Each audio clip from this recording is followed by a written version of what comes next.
بسم اللہ الرحمن الرحیم۔ السلام علیکم، میں سید عمران شفقت آپ کی خدمت میں حاضر ہوں۔ مجھے یہ سمجھ نہیں آ رہی کہ میں آپ سے جو گفتگو کرنا چاہ رہا ہوں اس کا میں آغاز کس طرح سے کروں، کہاں سے۔ بات اتنی بکھری ہوئی ہے، بات پاکستان کی تاریخ کی ہے، بات پاکستان کی ہے، بات ہماری ہے، اور بات اگر سادہ کروں تو وہ یہ ہے کہ پاکستان میں ہر وقت کوئی نہ کوئی ایک تجربہ ہوتا رہتا ہے، اور پاکستان کے عوام نے تو 1973 میں یہ ملک ٹوٹنے کے بعد، اور یہ ملک کس طرح ٹوٹا یہ کہانی ایک الگ سے ہے، اور وجہ اس کی ایک ہی ہے کہ پاکستان کے عوام کا حق حاکمیت کبھی بھی تسلیم ہی نہیں کیا گیا۔ پاکستان کو اپنی مرضی سے چلانے کی ہمیشہ سے کوشش کی گئی۔ ذوالفقار علی بھٹو نے جن کا پچھلے دنوں قتل جو تھا اس کا اعتراف ایک طرح سے ہوا، اپنی غلطی کا اعتراف ہوا، اور ان کی بے گناہی کا ثبوت یا کہہ لیں کہ کا اعلان ہوا سپریم کورٹ کی طرف سے۔ انہوں نے پاکستان کے عوام کو پاکستان کے کاروبار مملکت میں فریق بنایا، یعنی 1973 کے آئین کے تحت، اور ون مین ون ووٹ کی شکل میں، اور پھر متفقہ آئین، اور اس آئین کے خلاف ہر وقت کوئی نہ کوئی سازش ہوتی رہتی ہے۔ اس کے بعد بھی 2 دفعہ ہو چکی ہے، بلکہ 2 دفعہ اس آئین کو 3 دفعہ، ایک دفعہ جنرل ضیاء الحق صاحب نے، اور 2 دفعہ جنرل پرویز مشرف صاحب نے اس آئین کو توڑا۔ اور اس آئین کو توڑنے کے باوجود اس کے خلاف جو سازشیں ہیں، بیسیکلی وہ سازشیں، آئین تو خیر قوم کی ایک دستاویز ہے، یہ سازشیں پاکستان کی پاکستان کے قوم کے حق حاکمیت کے اوپر، اگر حق حاکمیت تھوڑا سا ٹپیکل لفظ لگتا ہے، اصل چیز یہ ہے کہ پاکستان کے وسائل کے اوپر جو حق ہے وہ کس کا ہے۔ یہ پاکستان پاکستانیوں کا ہے، پاکستان کی دولت، پاکستان کے وسائل پاکستانیوں کے ہیں۔ کچھ لوگ ہیں جو ان کو اپنی مرضی سے استعمال کرتے ہیں، اور بے پناہ استعمال کرتے ہیں، بے پناہ استعمال کرتے ہیں۔ یہ جتنا بھی پیریفرینیلیا ہے ریاست کا، ریاستی اہلکاروں کا، ریاست کے ذمہ داران کا، وہ وہاں پر ہمیں چبھتا آ جا کے صرف یا چبھوایا جاتا ہے، وہ سیاستدانوں سے متعلق چبھوایا جاتا ہے، یا پن کروایا جاتا ہے، پنچ کروایا جاتا ہے، ان کی طرف توجہ دلائی جاتی ہے، حالانکہ پاکستان کے وسائل کے اوپر قبضہ کسی اور کا ہے۔ پاکستان کے وسائل کا بے دریغ استعمال کہیں اور ہوتا ہے، کوئی اور کرتا ہے، اور وہ کون کرتے ہیں؟ آپ چلے جائیں سرکاری ملازمین کے جا کے، سرکاری ملازمین کا مطلب کلرک بادشاہ نہیں ہے، سرکاری ملازمین کا مطلب ہے کہ سی ایس پی افیسران، سرکاری منصبداروں کا مطلب ہے کہ ریڈ ٹیپ والے بڑے بڑے افسر، یعنی کہ بریگیڈیئر سے اوپر کام، بلکہ کرنل سے اوپر شروع ہو جاتا ہے۔ یہ سرکاری املاک یا سرکاری وسائل کے بے دریغ استعمال کا مطلب چھوٹا سا حصہ اعلیٰ عدلیہ کے بھی حصے میں آتا ہے۔ تو اس کا آسان حل کیا ہے؟ آسان حل یہ ہے کہ آپ پاکستان کے عوام کو یہ باور کرواتے رہیں، بار بار یقین دلاتے رہیں کہ یہ جو آپ کے سیاستدان ہیں، جو آپ کے ووٹ لے کے آتے ہیں، جن کو آپ ووٹ دیتے ہیں، وہ بڑے کرپٹ ہیں۔ یہ بار بار باور کرواتے رہیں کہ کہ ان کو اپنے سے آگے کوئی اور سوچتا نہیں۔ بار بار آپ ان کو یہ یقین دلاتے رہیں کہ یہ سارے کے سارے چور ہیں، آپ کا پیسہ یہ لوٹ کے باہر لے جاتے ہیں، اور آپ کی ان سے نفرت اس لیول تک پہنچ جائے کہ آپ کو وہ کسی بھی صورت میں قابل قبول نہ رہیں، تو پھر آپشن کیا بچتی؟ پھر آپشن ہوتی ہے کہ ہم ہیں نا، ہم کر لیں گے، ہم سنبھال لیں گے۔ سر پاکستان میں ایوب خان کے بعد جنرل یحییٰ خان کے بعد جنرل ضیاء الحق صاحب، جنرل ضیاء الحق صاحب کے بعد پرویز مشرف صاحب، اور اس دوران جن کی خواہشیں پوری نہیں ہو سکی، یعنی کہ یہ 4 پاکستان کے جو ڈکٹیٹرز ہیں، یہ بہت سو کے آئیڈیلز ہوتے ہیں کہ یار انہوں نے تو کر لیا تھا، وہ انہوں نے آ کے یہ کر لیا، یہ غلطی نہ کرتے تو یہ ٹھیک ہو جاتا۔ تو بہت ہر تعلق، ہر خواہش کے پیچھے میں چھپی ہوتی ہے، ہر خواہش اور ہر تعلق اور ہر جو ٹارگٹ ہوتا ہے اس کے پیچھے کوئی ذاتی مفاد چھپا ہوا ہوتا ہے، بہت گہرا کہیں اندر۔ یہ جو ہوتا ہے سب سے پہلے پاکستان، وہ بیسیکلی پرویز مشرف صاحب کو اپنی ذات سب سے زیادہ عزیز تھی، وہ جو کہتے ہیں کہ جی ہم تو پاکستان کے لیے سب کچھ کر رہے ہوتے ہیں، وہ پاکستان کے لیے نہیں کر رہے ہوتے، وہ سب سے پہلے اپنی ذات کو دیکھ رہے ہوتے ہیں. اور یہ بار بار تجربے کر کے ہم دیکھ چکے ہیں، اور ہر دفعہ نتیجہ وہی نکلتا ہے. ہمارا یہ خیال تھا کہ پاکستان کے اوپر جو آخری تجربہ ہوا ہے عمران خان صاحب کی شکل میں، اس کے بعد توبہ کر لی جائے گی. اور لیکن اگین کہ اس میں قصور پاکستان مسلم لیگ نون کا بھی ہے.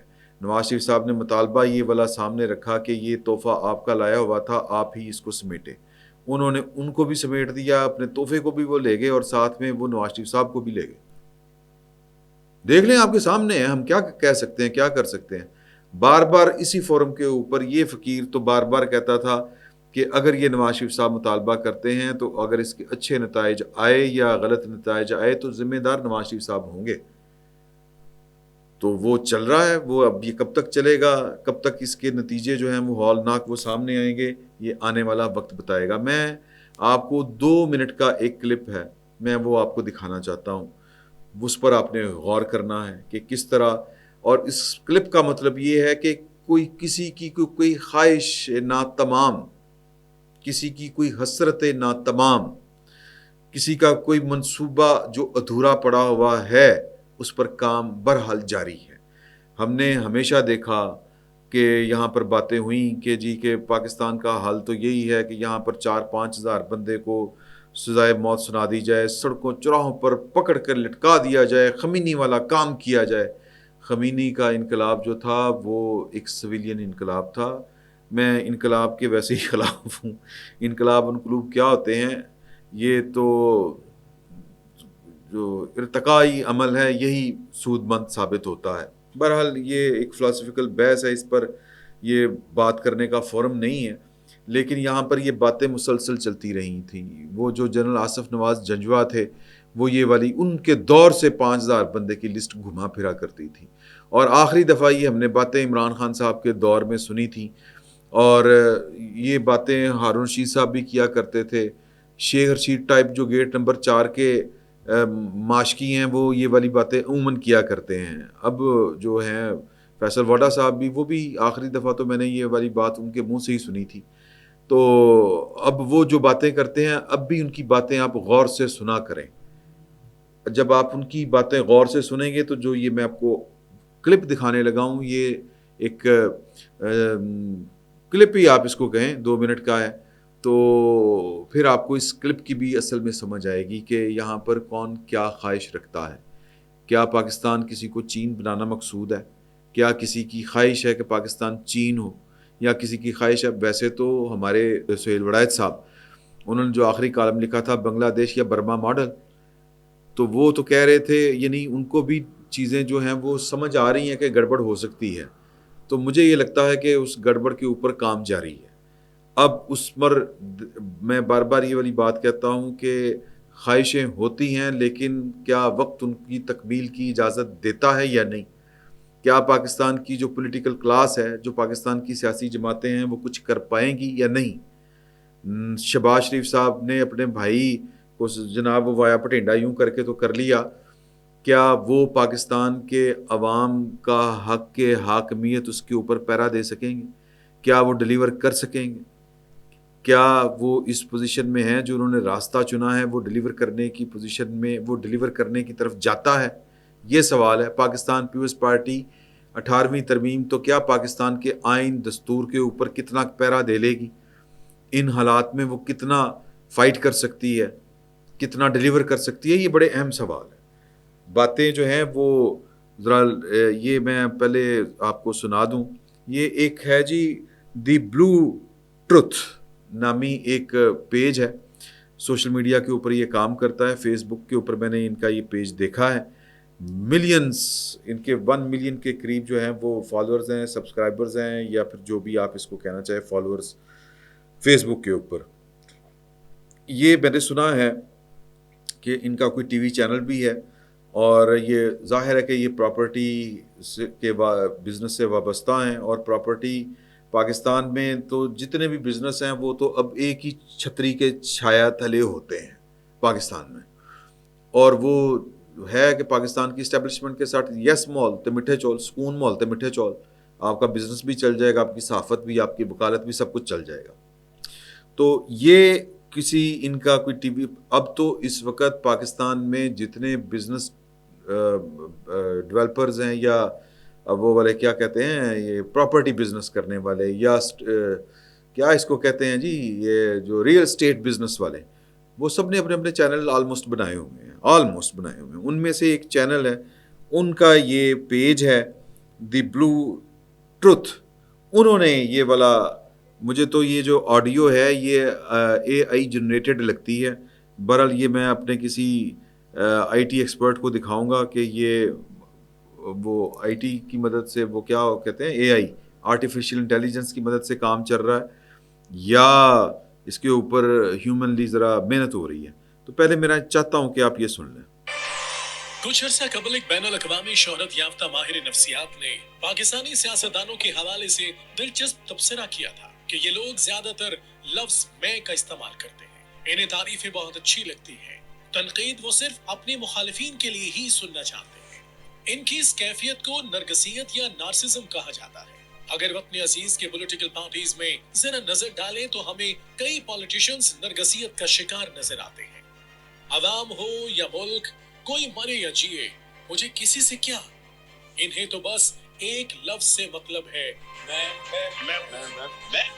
انشاءاللہ اگر ہماری گورنمنٹ آئے گی میں تو چھوڑوں گا نہیں.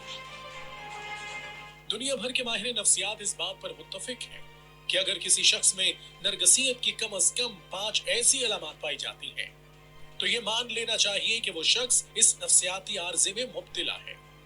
نرگسیت کی ان علامات کے سانچے میں اگر ہم پاکستانی سیاستدانوں کو رکھ کر دیکھیں تو بہت سے کردار نظر آئیں گے. پہلی علامت, مثلاً ایک ایسا شخص جو خود کو تو ملک و قوم کا ملازم یا خادم کہے یا سادگی کا ڈرامہ کرے, لیکن حقیقت میں بس اپنی ہی ذات کی بڑائی کے احساس میں مبتلا ہوتا ہے. میں اسمارٹ ہوں, میں بہت ہینڈسم ہوں, دنیا کے بارے میں جتنا میں جانتا ہوں کوئی نہیں جانتا, میں کرپٹ نہیں تم ہو. نفسیات کے ایکسپرٹس کے اکارڈنگ احساس برتری بھی احساس کمتری ہی کی ایک شکل ہے. دوسری علامت, نرگسیت کا شکار افراد سیاستدان کارکردگی اور محنت کی بجائے وزارت عظمیٰ کو اپنا پیدائشی حق سمجھتے ہیں, اور یہ عہدہ حق حاصل کرنے کے لیے غلط یا صحیح کا نہیں سوچتے. نہ ہی کوئی فیصلہ لینے سے پہلے کسی سے مشاورت کرتے ہیں, بلکہ ایسا کرنا بھی توہین سمجھتے ہیں. اپنی انا اور ضد کے چکر میں نیشنل انٹرسٹ کی جگہ پرسنل انٹرسٹ کو مقدم جانتے ہیں. تیسری علامت, نرگسیت کی اس علامت میں مبتلا سیاستدان جب کوئی عہدہ یا اختیار حاصل کر لیتے ہیں تو کامیابی اور طاقت سے متعلق غیر حقیقت پسندانہ رویے کا شکار ہو جاتے ہیں. فار ایگزامپل, ایک شخص جو کلک رکھے جانے کے قابل نہ ہو لیکن کسی کے دست شفقت سے ملک کا چیف ایگزیکٹو بن بھی جائے تو وہ اپنے اختیارات اور طاقت کے نشے میں اس طرح تکبر میں مبتلا ہو جاتا ہے کہ سب کو اپنا غلام سمجھتا ہے. اپنے ہم پلہ لوگوں کے بارے میں یہی کہتا رہتا ہے کہ وہ مجھ سے جلتے ہیں یا یہ کہ میرے خلاف سازشیں کرتے ہیں. ان کو یوتھ ایجوکیٹ کرنے والا اور اپنے رائٹس کی بات سمجھانے والا برا لگتا ہے. چوتھی علامت, ایسے افراد کی چوتھی علامت یہ ہوتی ہے کہ یہ شدید مغرور ہوتے ہیں. پاور میں آنے کے بعد کسی کمزور کو خاطر میں نہیں لاتے, لیکن کسی اور طاقتور کے آگے جھکنے میں بالکل آر محسوس نہیں کرتے. کھیل ہو یا سیاست, اپنے مفاد کی خاطر انہیں جہاں جھکنے کی ضرورت پڑتی ہے وہ ایسا کرنے میں ایک لمحہ بھی دیر نہیں کرتے. جب مقصد پورا ہو جائے تو اس شخص کو دیکھنا بھی پسند نہیں کرتے. پانچویں علامت, آخری اور سب سے خطرناک علامت یہ ہوتی ہے کہ ایسے سیاستدان طاقت کے نشے میں اپنی ذات کے علاوہ کچھ نہیں سوچتے. وہ سمجھتے ہیں کہ اگر میں نہیں تو پھر کوئی بھی نہیں, نہ امن, نہ آئین, نہ اکانومی, کچھ نہیں چلنے دیں گے. سب کچھ تباہ و برباد ہو جانا چاہیے. میرے علاوہ سب لوگ غدار ہیں, یہ اپنے اور اپنی اولاد کے بارے میں سوچتے ہیں. اس میں کوئی شک نہیں کہ وطن عزیز کے کئی سیاسی لیڈروں نے شہزادوں کی طرح زندگیاں گزاری ہیں اور ان کے ان گنت چاہنے والوں نے ان پر اپنی محبتیں نچھاور کی, لیکن وہ حد درجہ اپنی ذات کی حصار میں قید ہو گئے. ان کے لیے جیل کی اسیری ہو یا جلا وطنی جو کبھی نہ کبھی تو ختم ہو ہی جاتی ہے, لیکن کیا وہ خود پرستی کی قید سے بھی کبھی آزاد ہو پائیں گے؟ شاید کبھی نہیں. یہی لوگ ہیں جو نرگسیت کا چلتا پھرتا اور جیتا جاگتا نمونہ اگر آپ نے اس پہ غور کیا ہو، پہلی بات تو اس میں وہ کون سا ماہر نفسیات ہے جس کا یہ پاکستان کے سیاستدانوں کے اوپر اس نے کام کیا؟ جھوٹ چتا لی، پروپیگنڈا اس کو کہتے ہیں، کوئی عطا پتہ کچھ نہیں. اور باقی مجموعی طور کے اوپر انہوں نے سب سیاستدانوں کو اس پیکج کہہ لیں، آپ رپورٹ کہہ لیں، جو بھی انہوں نے تیار کیا آئٹم، اس میں رگڑا ہے، الزام لگایا ہے. ٹارگٹ یہ عمران خان صاحب کو کرنا چاہ رہے تھے. اب یہ جن کے بھی کہنے کے اوپر انہوں نے یہ والا کام کیا، یہ خدمت کر رہے ہیں، میرا خیال ہے کہ یہ پاکستان کے ساتھ انہوں نے دشمنی نبھائی ہے.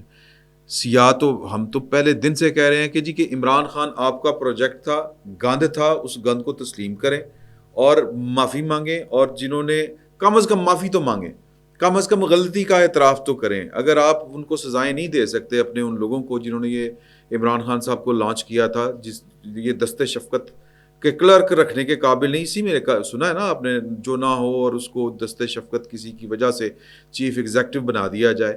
تو جنہوں نے دست شفقت رکھا تھا، پہلے ان کے دست تو کاٹیں نا، ان کے ہاتھ تو کاٹیں، لیکن وہ آپ کاٹ نہیں سکتے، کاٹیں گے تو آپ کے بھرم جائیں گے. ٹھیک ہے جناب، ہم ماڑے لوگ ہیں، ہمارے پاس تو آمین کے علاوہ اور کچھ نہیں ہے کہنے کو. تو اس کو سنگل آؤٹ تو کریں، بجائے اس کے کہ آپ پورے سیاستدانوں کو رگڑ کے رکھ دیں. جس کو کہتے ہیں نا کہ وہ کیا گدھا گھوڑا ایک جگہ پہ آپ باندھ دیں، تو بیسیکلی یہ سیاستدانوں کے ساتھ بیر ہے. اس میں عمران خان صاحب جو ہے وہ چونکہ وہ سیاستدان ہے نہیں، وہ آپ کا لایا ہوا تحفہ تھا، ٹارگٹ اس کو کرنا تھا، رگڑ سب کو دیا ہے. پتہ نہیں یہ اتفاقاً ہے یا یہ مزاجن ہے، جو بھی ہے یہ پاکستان کے لیے ٹھیک نہیں ہے.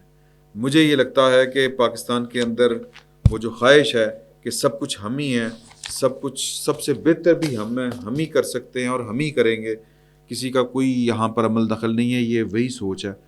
یہ پتہ نہیں آگے پاکستان کو کہاں پر لے کے جائے گی. میں نے پہلے آپ سے کہا تھا کہ یہ ساری گفتگو اتنی بکھری ہوئی ہے کہ مجھے سمجھ نہیں آ رہی کہ اس کو شروع کہاں سے کرنا ہے اور اس کو ختم کہاں سے کرنا ہے. تو پاکستان میں اس کا میں اگر ون لائنر دوں تو جو خرابی ازل سے ہے پاکستان میں، وہ خرابی ابھی تک دور نہیں ہوئی پاکستان کے سسٹم کے اندر. اور وہ شاید دور اس لیے نہیں ہے کہ ہمارے ان سیاستدانوں نے اپنا جو رول پلے کرنا تھا وہ پوری طرح سے کر نہیں سکے. وایا پٹنڈا وہ رول ادا کرنے کی کوشش کر رہے ہیں، دیکھیں کیا کرتے ہیں. اللہ تعالیٰ اس گورنمنٹ کا حامی و ناصر ہو. ہم تو یہی کہہ سکتے ہیں کہ وہ پاکستان کے آئین اور پاکستان کے عوام کو بچا سکیں. فی الوقت اتنا ہی. بہت بہت شکریہ.